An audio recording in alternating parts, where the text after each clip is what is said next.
we've got number 9, The Beast Within, which is the final track of the album that we're checking out today. The album being Shadows and Veils is 1. That's the album out there. We're going to listen to The Beast Within, and that will be from start to finish, and we'll hear what we think.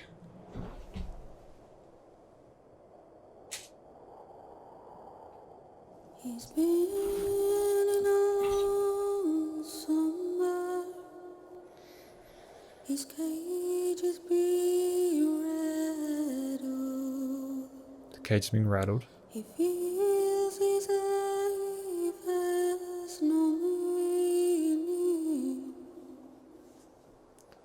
The beast tore through his skin, and his reflection reveals that beast.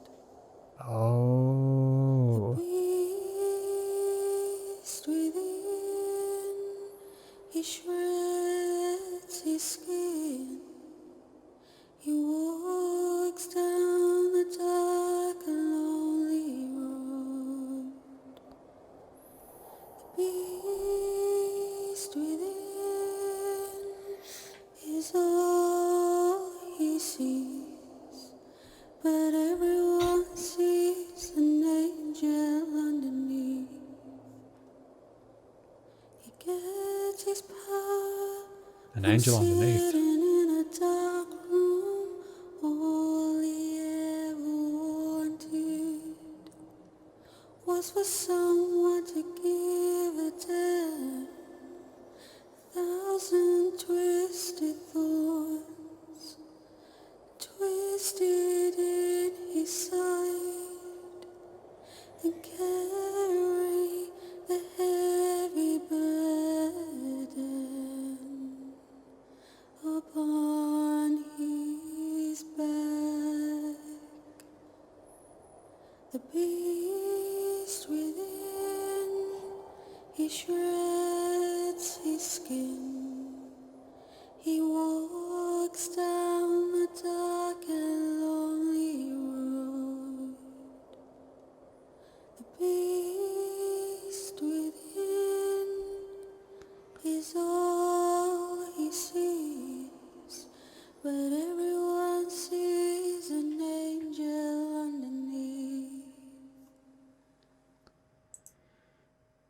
Right, that was really fascinating. That there, The Beast Within by Shadows and Veils. It's, we had the bass solo and vice versa, which is track 4 of this album, and now we've had sort of a vocal solo here. I'm wondering if this is kind of related to the previous material, or if this is a new concept where she's describing a man who's kind of had been replaced by the demons that were inside of them, kind of, again, ripped through his skin, kind of tore through, and that's all he is.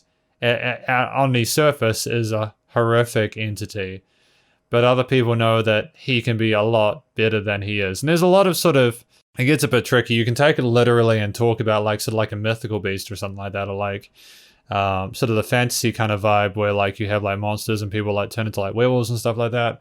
Or you can take it in another direction where it's about people in real life who have struggled with literally their sort of health issues, and they don't know how to sort of take care of themselves, and they become horrific towards other people, and they know that there's a good person inside, but they just need help to get there. And the dark and lonely road is a person not getting help from that, and really not being able to sort of come to terms with what's occurred, and sort of just as hostile towards everyone.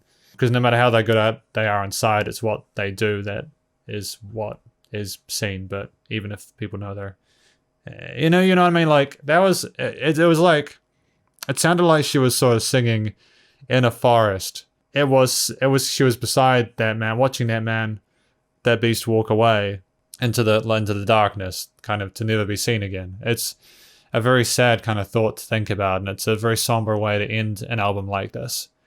But I think that nonetheless, it was a very appropriate way considering the stylings of this album, this record. And I think that it just goes to show the caliber of the singer in Shadows and Veils. She's friggin' amazing.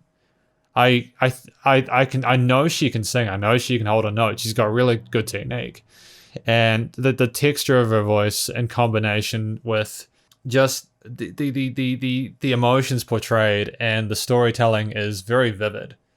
I wasn't always able to tell everything that was going on in each of the tracks, but I think part of that was just because I was having come to concentrate on everything at once. If I listened to each of these tracks in the album again, I'm sure I'd get the full story and be able to go from there.